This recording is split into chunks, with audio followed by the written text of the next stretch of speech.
I'm joined by Matthieu Tardis from the Centre for Migration and Citizenship at the French Institute of International Relations. Thank you very much indeed for joining us here on Euronews. Let's just focus on essentially how we got here. How has this deal between Ankara and Brussels gone badly wrong? Yes, hello. It got wrong first because the European Union has not managed to deal with the so-called refugee crisis 5 years ago. And the only thing that the EU came out with was this deal with Turkey to prevent people to come into the EU and through Greece, first of all. So we kind of gave the keys to the EU to the Turkish authorities, and the Turkish authorities and Erdogan in the first place is claiming that he has the key to the EU. So we kind of lost a little bit of some kind of sovereignty when we passed this deal with the Turkish authorities in 2016.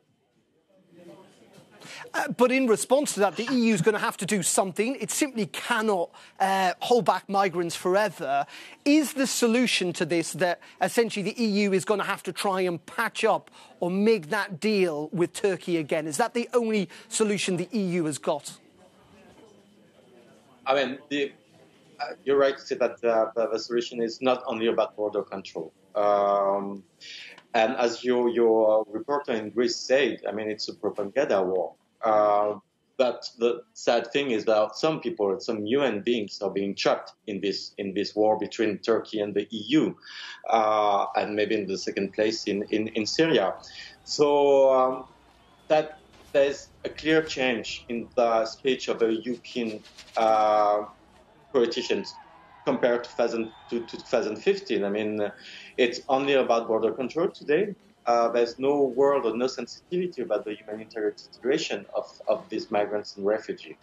But we will have to deal with that. So we can come into new negotiation with the Turkish authorities, but I'm not sure this is what the Turkish authorities want. I mean, a negotiation about the plight of these people, but more about opening a bit more legal pathway to the EU. Organized pathway to avoid this kind of situation at the borders, and plus to have more solidarity with a country like Greece. And solidarity doesn't mean only to send border guards to the Greek-Turkish border. It means as well that we have a more humanitarian approach to the situation. OK, Matthieu, thank you very much indeed for joining us on Euronews this afternoon. Analysis much appreciated. And, of course, we'll have continuing coverage of this, including the visits by those EU leaders throughout the afternoon here on Euronews.